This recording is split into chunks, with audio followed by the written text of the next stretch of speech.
Hello everyone, welcome to Bevkoof IAS. Yesterday we have seen our lecture 1 that was on space technology. Today we are going to start our defense tech lecture. That is the lecture 2. In this what we're going to do is that first we are going to look at the questions in which manner they are coming. किस तरीके से trend आ रहा है, क्या analysis है वो हम देखेंगे. कहाँ से देखेंगे? हम स्टार्टिंग से देखेंगे कि क्या क्वेश्चंस आए हैं. 1983 के अंदर सबसे पहले क्वेश्चन जो आया था वो आया था मैक नंबर के ऊपर. उसके बाद में carbon monoxide, hydrogen cyanide, mustard gas 1997 में. फिर आया अग्नि क्लास मिसाइल्स के ऊपर क्वेश्चन.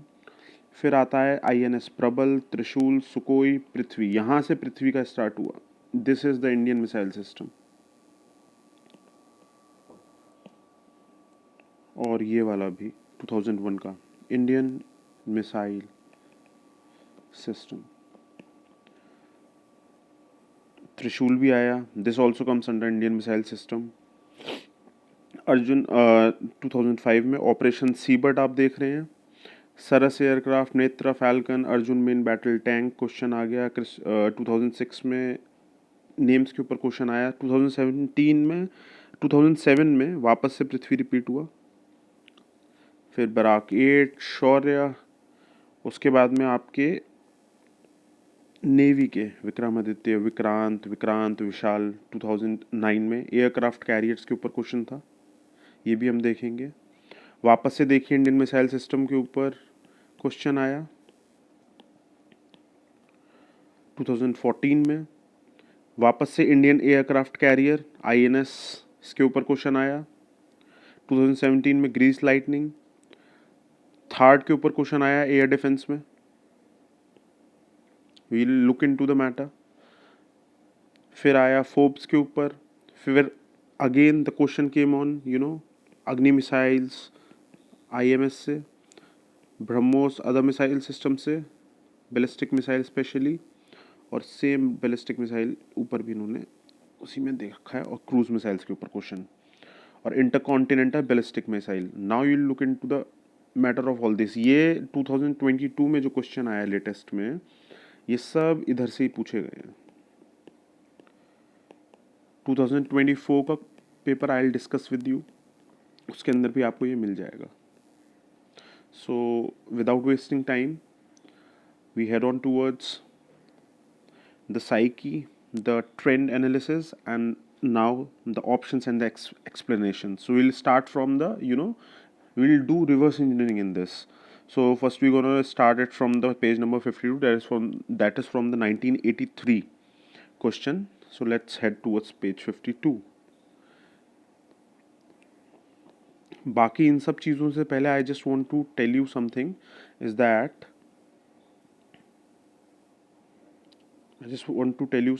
that कि इंडियन मिसाइल सिस्टम्स होते क्या हैं.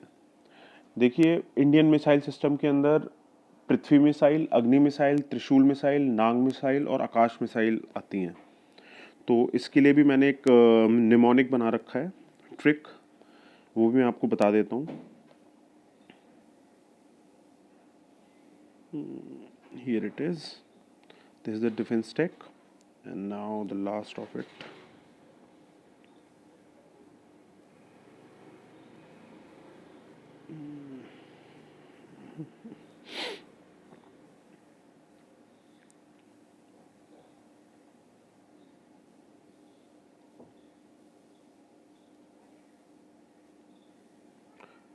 उसके लिए निमोनिक यूज़ किया जाता है. I will tell you that first. Patna, PATNA. P for, think about it, Prithvi missile system. A से अग्नि मिसाइल सिस्टम. T से त्रिशूल मिसाइल सिस्टम. N से नाग मिसाइल सिस्टम. A से आकाश मिसाइल सिस्टम. और ये लेटेस्ट न्यूज़ में भी काफ़ी चल रहा है, एक ये वाला, और अग्नि तो हमेशा रहता ही है न्यूज़ में. तो पटना इसका निमोनिक है, एक ट्रिक है, इसको आप याद रखिए. ये इंडियन मिसाइल सिस्टम की ट्रिक्स हैं, ठीक है. ये 5 हमको सबसे ज़्यादा ज़रूरी पता होने चाहिए अच्छे से। उसके अलावा अदर मिसाइल सिस्टम्स में फॉर एग्जांपल ब्रह्मोस हो गया, या फिर आपका पिनाका हो गया, Pinaka multi barrel rocket system जो हैं वो, या फिर आपके अस्त्रा हो गए, या फिर प्रहार हो गए, या फिर प्रलय हो गए, इस टाइप के बाकी के हैं। धनुष भी है उसमें। मेन हमको इंडियन मिसाइल सिस्टम पता रहना चाहिए। So let's start with the 1983 question. First question was Mach number. Mach number is a term associated with the speed of you know Mach number मैंने कल भी बताया था, Mach number मैं आज भी बताता हूँ। Mach 1 is the speed of you know जब आप सुपरसोनिक स्पीड पर जाते हैं, स्पीड ऑफ जो आपका साउंड है उसके बैरियर को क्रॉस करते हैं, वहाँ से मैक स्टार्ट होता है। Got it? इसके बारे में पढ़ भी लीजिए। Mach number is a dimensionless quantity in fluid dynamics representing the ratio of flow velocity past a boundary to the local speed of sound. In general terms speed of sound को cross करने वाला। Ernest Mach ने लिया था ये नंबर। Mach number which is less than 1 is subsonic speed. Mach number 1 to 5 is supersonic, and 10 to मतलब which is greater than 5 Mach to which is in between 5 Mach to 10 Mach is hypersonic speed. Got it? तो इसका answer क्या होगा? किस में use किया जाता है एरोप्लेन्स में? At that time it was not that simple question, because उस टाइम पे ये सुपरसोनिक स्पीड वाले प्लेन्स आई थिंक 1983 में तो नहीं आए थे, सबसोनिक ही थे, बट माइट भी आ गए हों तो पता नहीं, आ गए होंगे I think. Now head on towards 1997 question. Which one of the following was used as a chemical weapon in the First World War? Carbon monoxide, hydrogen cyanide, mustard gas, water gas. See, this was the question asked in 1997. So let's talk about mustard gas, water gas, hydrogen cyanide, and carbon monoxide. It will eventually help you in science and tech in overall manner. Okay. तो सबसे पहले mustard gas, the answer is also mustard gas. It was use in first world war. आपने mustard और garlic की smell जो होती है ना, उसी उसी टाइप का एक लिक्विड इन लोगों ने डेवलप करा था, जिसके अंदर mustard plus sulphur, got it, को यूज करके इन्होंने एक केमिकल स्प्रे बनाया था। और ये एक बहुत डेंजरस पॉइजन है जो कि स्किन बर्न्स लाता है, ब्लिस्टर्स लाता है स्किन के ऊपर, जैसे ही कांटेक्ट में आएगा तब। Got it? हाइड्रोजन साइनाइड, तो I think you have heard about the name of hydrogen cyanide. ये सबसे ज़्यादा टॉक्सिक कॉन्जुगेट एसिड है साइनाइड का, जो केमिकल वेपन में एजेंट की तरह यूज़ किया जाता है। ओके, करल ऐसे एक्सट्रीमली पॉइजनस है, फ्लेमेबल लिक्विड है, और इसके एक्सपोजर पे क्या होता है, it interferes with the normal use of oxygen by nearly every organ of the body which can be fatal. Got it? Carbon monoxide तो आपको पता ही है क्या होता है, colourless, poisonous, odourless, tasteless, flammable gas. Carbon monoxide सबसे ज़्यादा कहाँ से निकलती है बताइए? कार्बन मोनोऑक्साइड ये नॉर्मली आप अंगीठी यूज़ करते हैं कोयले की, कोल बर्न्स, या फिर कार्स, डीजल कार्स, या फिर पेट्रोल कार्स, कंबशन वाली चीज़ें, कार्बन मोनोऑक्साइड निकलती है उसमें से। साथ में क्या बोलते हैं, सॉक्स नॉक्स भी निकलते हैं, सल्फर डाइऑक्साइड, नाइट्रोजन ऑक्साइड। ये सब हम जब इन्वायरमेंट करेंगे तो वहाँ पे भी पढ़ेंगे, जोग्राफी और साइंस एंड टेक में तो हम पढ़ेंगे ही पढ़ेंगे कि सॉक्स नॉक्स का क्या रोल है। ये भी काफ़ी यूपीएससी के फेवरेट्स हैं। Got it? तो कई बार इंटरमिक्स भी कर लेता है यूपीएससी की, कहीं का क्वेश्चन कहीं पे, बट प्रीलिम्स में तो पता नहीं चल रहा ना कि ये साइंस एंड टेक का क्वेश्चन था या इन्वायरमेंट से पूछा गया था। Okay fine, let's head on towards another thing. The range of Agni missile not relevant.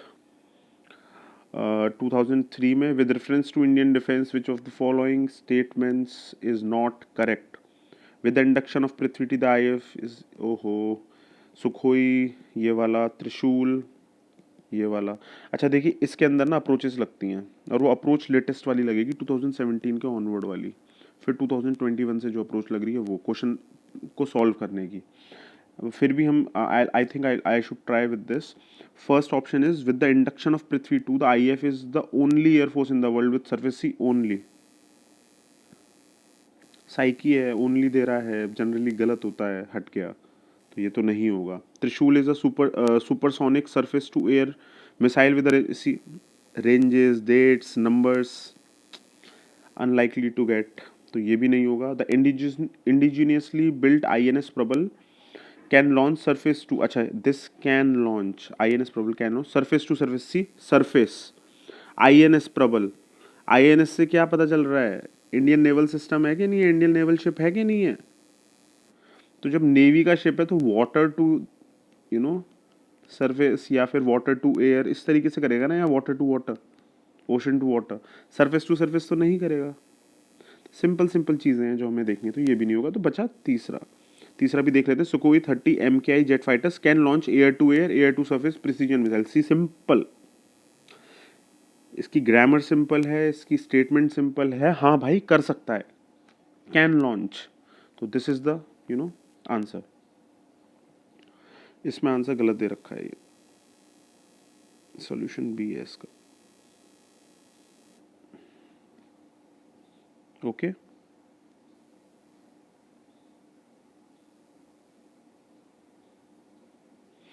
Got it. Now let's head on towards 2004 question. Uh, uh, INS Trishul acquired by the Indian Navy in 2003 has been built by, see त्रिशूल हम कॉवेट्स या फिर हम naval systems पहले उस time पे 2004 के time पे किससे बनवाते थे, हमारा अच्छा पार्टनर कौन था, Russia. But these days we are making indigenous after 2014। Gandhi आपके मोदी जी का आया है ना, हमारे पीएम मोदी जो हैं, श्री नरेंद्र मोदी जी, वो लेकर आए थे ना। वो आप कमेंट सेक्शन में डालिएगा कि क्या वो ऐसा लेकर के आए थे कि हम कुछ आत्मनिर्भर टाइप का, जिसके लिए हम ये सब कर रहे हैं। Okay let's head on towards another question. Which of the following pairs is not correctly matched. Okay Arjun, सबको पता है टैंक है ये। Indigenously produced main battle tank, क्या ये इंडिजीनियस है उस टाइम पर, शायद हमने रशिया की हेल्प ली है या फिर नहीं ली है, डीआरडीओ ने डायरेक्ट बनाया है। विच of the following is not correctly matched. देखिए इसकी रशिया की टैंक हेल्प नहीं गई है, डीआरडीओ ने डायरेक्टली बनाया, ये हमको पता होना चाहिए कि इंडिजीनियसली ही है। तो अर्जुन तो ठीक है, मतलब ये नॉट करेक्टली मैच्ड पूछ रहा है, तो this is fine. Saras indigenously developed civil passenger aircraft. Saras का नाम सुना होगा आपने। सरस इंडिया का अकेला ही एयरक्राफ्ट था जो एक्चुअली डेवलप कर पाया था उस टाइम तक। अभी न्यू आने वाले हैं, तो I think things might change, तो ये भी सही है। अभी बाकी के दो चीज़ें, operation sea bird, I don't know उस टाइम पे क्या था ये, क्योंकि मैंने 2005 के टाइम पे तो एग्ज़ाम दिया नहीं है, तो ये तो लेटेस्ट में ही हमको पता होना चाहिए। फैल्कन क्या है, cruise missile supplied by Russia to India. तो फैल्कन के नेम से ही देख लीजिए, अमेरिकन नेम है। रशिया के नेम से स्पुतनिक इस टाइप के होते हैं, नॉट फैल्कन, तो ये गलत है। अगर आपको नहीं भी पता है ना, तो भी आप आंसर तक पहुंच पाएंगे, just because of the psyche, the language understand करने की जो साइकी होती है ना, उससे भी। तो हम इस तरीके से भी इसको सॉल्व कर सकते हैं, भले ही हमको ना आता हो। Right, another question, which of the following pairs is are correctly matched. This is not required. 2007, in November 2006, DRDO successfully conducted the interception test using Prithvi 2 missile. Prithvi 2 is a surface to, देखिए ये वाला तो सही है, ये सही हो सकता है जब ये करंट अफेयर का क्वेश्चन है, अगर वो देखा होगा उस टाइम पे तो। Got it. 2008, from which of the following did India buy the Barak anti missile defence system. Barak आपको नहीं भी पता है ना, तो रशियन नेम तो लग नहीं रहा ना, अमेरिकन नेम लग रहा है, ये थोड़ा जूइश सा नेम लग रहा है, बराक। राइट, तो वो कौन सा कंट्री है, इजरायली तो है। सिंपल, बराकेट पढ़ लेते हैं, supersonic long range anti air and anti air to air anti air and anti missile LRSAM system naval and air defence system में यूज़ किया जाता है। ये सिंपल, इससे ज़्यादा की ज़रूरत भी नहीं है MRSAM को जानने के लिए। In the context of Indian defense, consider the following statement. This was asked in 2009. The Shaurya missile flies with a speed of more than 8 Mach C. Hypersonic speed है ये। क्या हाइपरसोनिक स्पीड अवेलेबल है आज की date में? ये तो हमें आज की डेट में भी क्वेश्चन आ सकता है ना, तो ये तो नहीं है, रॉन्ग है ये। And numbers are also generally wrong. The range of Shaurya missile is more than 1600। अगर इंडियन मिसाइल सिस्टम के अंदर डाला ही नहीं गया है तो हमको पता कैसे चलेगा, यू नो। ये तो अदर मिसाइल सिस्टम्स में है ना इंडिया के, और 1600 किलोमीटर होता तो फेमस रहता। तो ये नंबर्स के साथ बहुत यूपीएससी खेलता है, रॉन्ग। तो neither one nor two. Shaurya वैसे क्या है, high medium range canister launch, hypersonic नहीं है, ज़्यादा से ज़्यादा सुपरसोनिक हो सकता है। Surface to surface tactical missile, देखिए sometimes even the coaching centres also do this kind of mistakes. Hypersonic missile नहीं है, गॉट इट। स्ट्राइक रेंज इसका 800 किलोमीटर्स है, मैक्स स्पीड गलत है ये, it can reach up to है वो बस। Okay, next question. Consider the following statements. INS Sindhu Ghosh is an aircraft carrier. Aircraft carrier India के पास में कौन कौन सुनते, विक्रांत और सेकंड वाला आप बताइएगा, और थर्ड एक और बन रहा है, got it.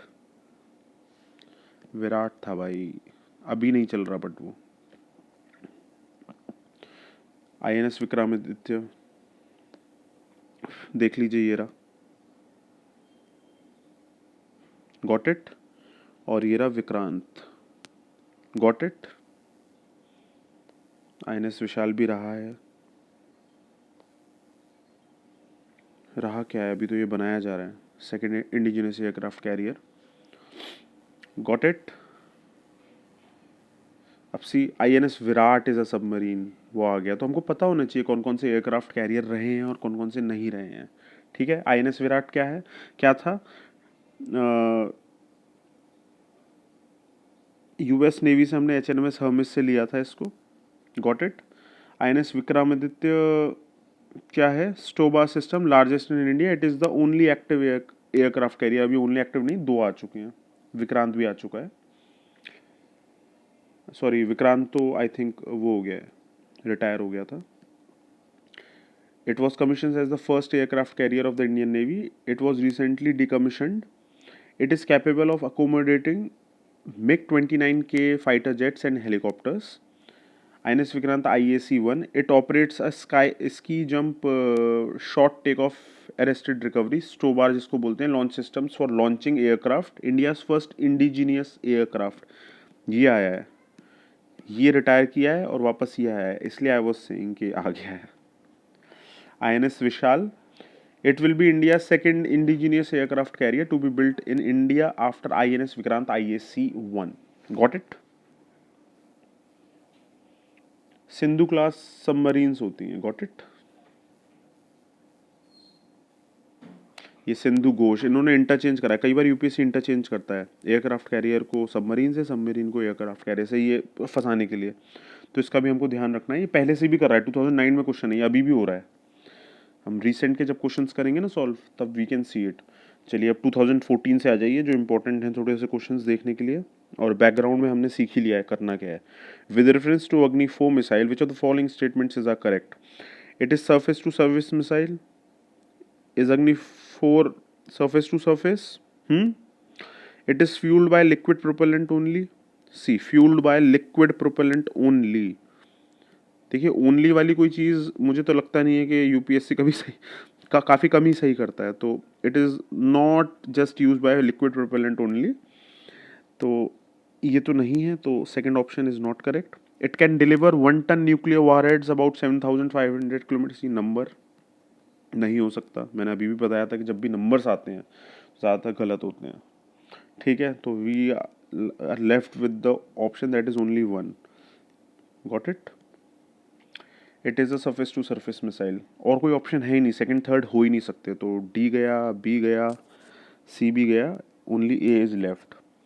Now look in to the Agni system. Agni system मैं डायरेक्टली बता देता हूँ, surface to surface missile system है, ठीक है। इंटरकॉन्टिनेंटल जो मिसाइल्स होती हैं, that is the thing, got it, intercontinental and that is ballistic, got it।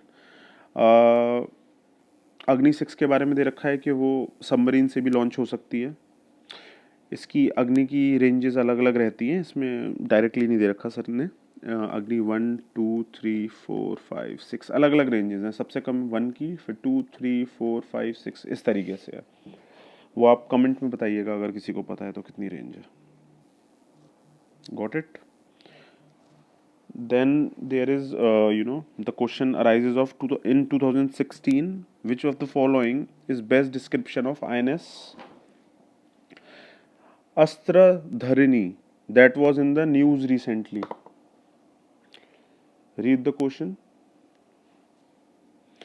Amphibious warship, nuclear power submarine, torpedo launch and recovery vessel, nuclear power aircraft carrier। Question है current affairs से, वो उस time पे रहा है, तो one has to look. 2015 और 16 में एक चीज़ और थी कि करंट अफेयर से बहुत ज़्यादा क्वेश्चन आ गए थे, पर वैसे हम देख लेते हैं अस्त्रधरणी है क्या, क्योंकि फिर से इट कैन कम। तो Astradharani is a torpedo launch and recovery vessel, it's a vessel, indigenously designed and built, part of eastern naval command. Got it. In 2017, the question came, what is the greased lightning 10 recently in news। देखिए, अब अगर आपको पता भी नहीं है ना, greased lightning, सी ऐसे नेम्स ना, lightning, greased, बराक, अग्नि, आग से मिलते जुलते, गॉट इट, ऐसे कुछ, वो कुछ ना डिफेंस से रिलेटेड, एयर से रिलेटेड या नेवी से रिलेटेड, मतलब इस टाइप की चीज़ों में कुछ ना कुछ होगा। जैसे डी ऑप्शन था, reusable rocket designed bye ISRO, तो ये हो सकता था। ऑब्जर्वेटरी तो नहीं हो सकता, बी नहीं जाएगा। Solar power 2 seater aircraft design by Japan, solar power तो नहीं होगा क्योंकि लाइटनिंग है। तो लाइटनिंग का मतलब आपको कनेक्ट करना है, you have to understand the wordings, lightning सबसे ज़्यादा मैच किससे करती है? बिजली से। किससे? इलेक्ट्रिसिटी से, ठीक है। You have to understand the meaning. मैं साइकी दे रहा हूँ आपको, this is the psyche, this is the approach. आपको बस लाइटनिंग सोचना है कि करता किससे है, और उसी से क्वेश्चन सॉल्व हो जाएगा। कोई वर्ड दिख रहा है जो लाइटनिंग या इलेक्ट्रिसिटी से मैच हो रहा है? ये रहा, electric pen. I will show you lot of questions like this where in the name they are coming like के recently in news, but they are actually done by like these things. Got it? क्योंकि इतना current affair कोई नहीं पढ़ता। तो the answer is A, electric pen tested by NASA. Even 2023, 24, 22 में भी मैं आपको क्वेश्चंस दिखाऊंगा, 21 में दिखाऊंगा। हर साल मैं आपको 2-3 क्वेश्चन ऐसे दिखाऊंगा जो इस तरीके से सॉल्व होते हैं, जिसमें अप्रोचेस लगानी पड़ती हैं थोड़ी सी, के मीनिंग हमको ढूंढना है।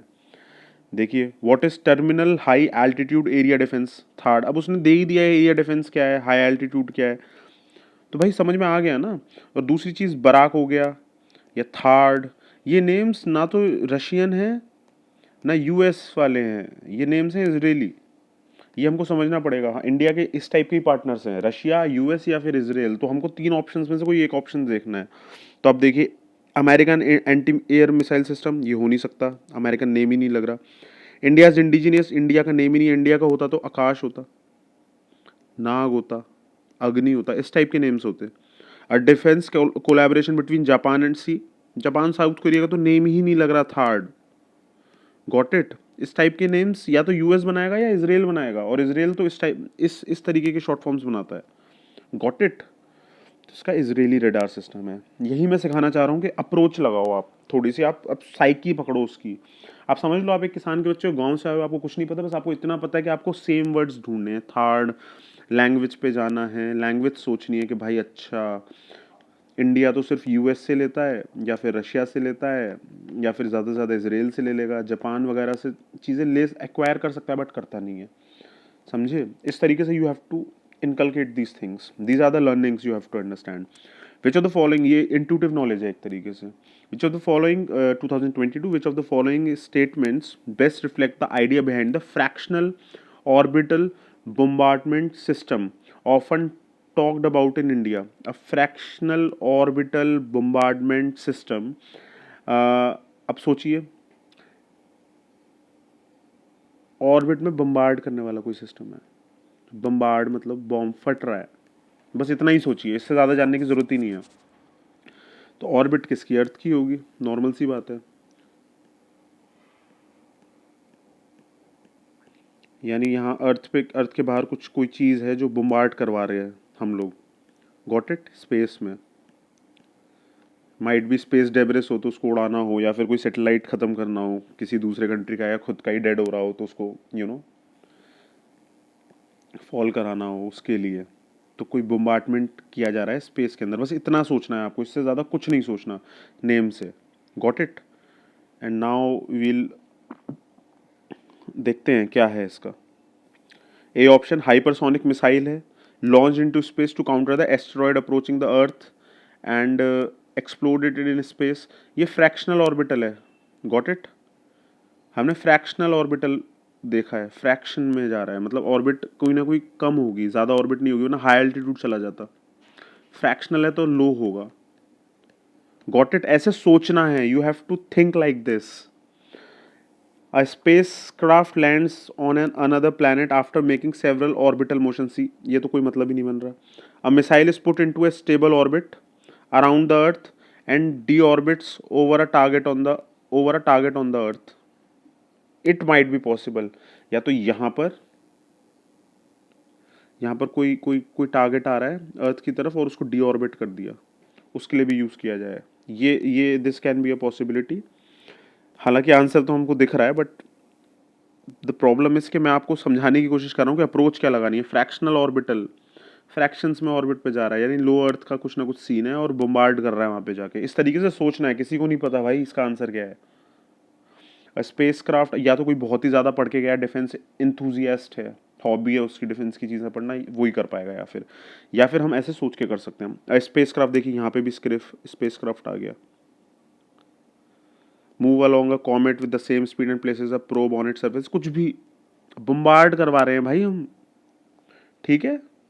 एक्सप्लोर थोड़ा सा हार्ड वर्ड हो गया, बम्बार्डमेंट वहाँ पे है, तो ये सी आंसर पढ़ लेते हैं। Fractional orbital bombardment system is a warhead delivery system which uses a low Earth orbit towards its target.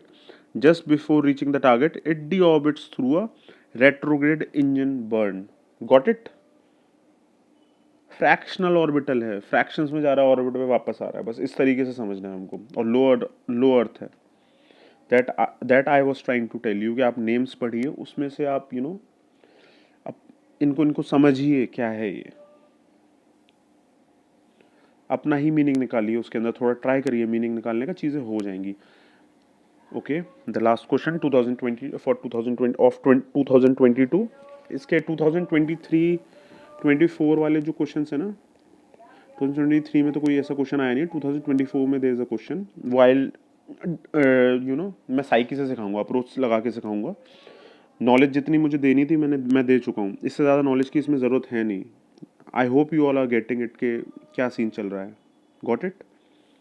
देखिए, consider following statement, ballistic missiles are jet propelled at subsonic speed through their flights, whereas cruise missiles are rocket powered only in the initial phase of flight. Agni 5 is a medium range। देखिए सारे questions ना आए हैं, अग्नि 4, अग्नि 2, ballistic missile, ICBM, अभी हमने थोड़ी देर पहले देखे थे ना, वहाँ पे I didn't explain you all those things because यहाँ क्वेश्चन है, यहाँ पे हमने एक्सप्लेनेशन ऑलरेडी दे रखा है सर ने, तो हम लोग यहाँ से देख लेंगे क्या एक्सप्लेनेशन है, गॉट इट। मैं आपको सिंपली बता देता हूँ कि बैलिस्टिक मिसाइल क्या होता है और क्रूज मिसाइल सिस्टम क्या होता है। Inter continental ballistic missile system में कुछ नहीं है, सिर्फ इतना है कि ये आपकी ट्रेजेक्ट्री ये रहा, यहाँ ग्रेविटी का यूज़ भी होगा, यहाँ तक गया, उसके बाद gravity is also there. Got it? ये है बैलिस्टिक मिसाइल सिस्टम। क्रूज का क्या होता है कि वो डायरेक्ट गाइडेड होती है और वो क्रूज ऐसे जाती है, देखिए उसका खुद का ही सारा है, ग्रेविटी के अगेंस्ट वर्क कर रही है। ये ballistic is with gravity, cruise is against gravity. Against तो नहीं मतलब, हाँ इट इज एक्चुअली अगेंस्ट, वो अपनी अपनी पावर सोर्स है उसका। यहाँ पावर सोर्स ग्रेविटी भी साथ में हेल्प करती है। बस इतना, अगर आपने इतना जान लिया ना तो you will get into the things. Got it? अब पढ़ लेते हैं ballistic missile. A ballistic missile follows a ballistic trajectory to deliver warheads on a predetermined target. They are guided only during relatively brief periods. Most of the flight is unpowered. See, ये पार की बात कर रहा था ना, ये gravity use करता है, यहाँ तक जाएगा ग्रेविटी यूज करेगा। ये हमको समझना है, ये यही चीज़ें बस आपको हेल्प कर जाएंगी अगर कल को कोई क्वेश्चन आ जाता है तो। A tactical ballistic missile is also known as battle field range ballistic missile. इसकी आई डोंट थिंक ज़्यादा ज़रूरत है। एग्जाम्पल्स देख लेते हैं, पृथ्वी 1, पृथ्वी 2, अग्नि 1, Agni 2, Dhanush ballistic missiles. Got it? Cruise missile, full flight is powered, self propelled. It is self propelled guided vehicle. It sustains flight through aerodynamic lift for most of the flight path. It flies within Earth's atmosphere and use jet engine technology. A cruise missile is guided missile used against terrestrial targets. It flies the major portion of the flight path at approximately constant speed. Got it? Unmanned self propelled guided vehicle that flies through aerodynamic lift. Are you getting it? बस आपको यहाँ पे ये सोचना है कि ये थोड़ा ग्रेविटी का यूज़ कर रहा है, ये इतना यूज़ नहीं कर रहा उस तरीके से, ये अपने ही पावर पे चल रहा है और ये अनपावर्ड वे में चलता है थोड़ा सा। इसकी एक ट्रेजेक्ट्री है बैलिस्टिक की, उसका मतलब ही यही है। Got it? Agni second option was Agni 5 is a medium range supersonic cruise missile. See, Agni 5 मैंने अभी बताया था इंडियन मिसाइल सिस्टम के अंदर अग्नि की 1, 2, 3, 4, 5 ये ICBM inter continental ballistic missiles हैं ये सारी। Got it? इंटर कॉन्टिनेंटल से समझ लो कि आपस में एक दूसरे कॉन्टिनेंट्स पे जा सकती हैं। बैलिस्टिक मिसाइल है, क्रूज नहीं है, ICBM है, तो ये तो गलत हो जाएगा ना। और ब्रह्मोस क्रूज मिसाइल है, इसको ICBM बना दिया, इंटरचेंज कर रहा है UPSC, बस खेल रहा है आपकी साइकी के साथ में। पता आपको सब है, बस वो खेल रहा है आपके साथ में। तो answer is D, neither one nor two. So that's all for today. Thank you so much. Tomorrow we will do the lecture 3. Got it?